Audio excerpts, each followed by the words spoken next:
Good morning. I want to share a little bit about what I've noticed about resistance because it's come up for me and it came up for one of my clients again this weekend. So, last week, or was it the week before? The week before, things have been busy. I am tired.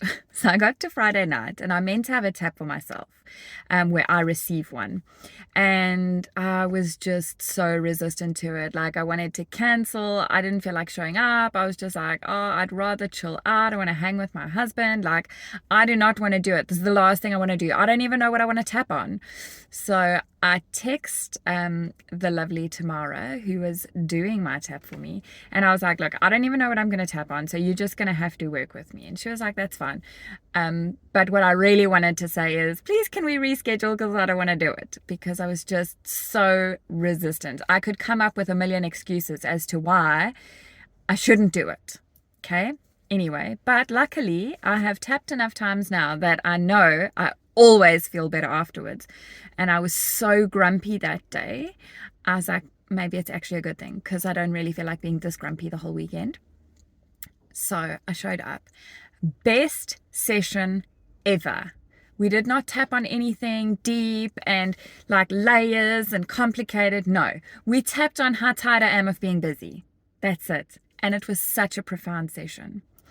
And I actually landed up having like hysterical fits of laughter as I was releasing all this tension. Anyway, that's a share for another day. And then this weekend, I had the same thing with a client. She had a lot of resistance to showing up for our tap, which we were only talking about after the fact, right? And she's telling me about how she didn't actually want to do it and she wasn't sure the topic that she wanted to work on. She was like, no, I don't want to do that. Like, I don't want to go there. And then we did, and she had the most epic session as a result. So what I wanted to share is that sometimes we have resistance and we think, oh, it's a sign I shouldn't do it.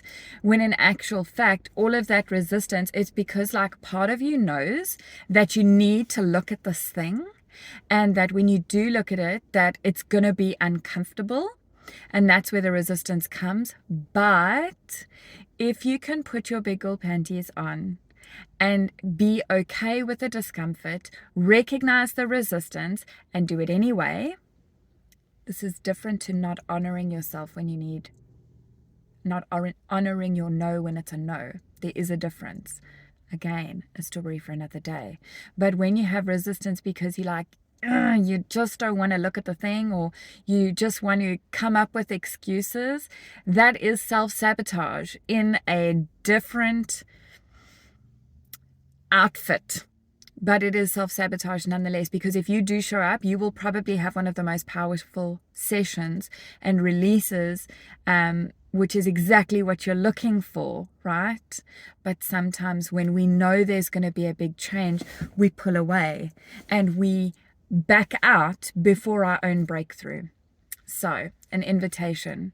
If you have been wanting to try out tapping, but you have a little bit of resistance, maybe it's not for me, or maybe it's a little bit too weird, or maybe it won't work, I invite you to try it anyway. Why not? I have a special running at the moment. Why not take advantage and pay half the price?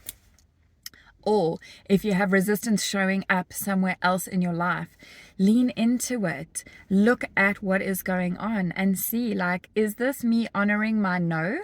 Or is this me coming up with excuses that's ultimately sabotaging me and stopping me from getting where I want to go and just keeping me stuck? I'll leave that with you for the day. I hope you have a good one.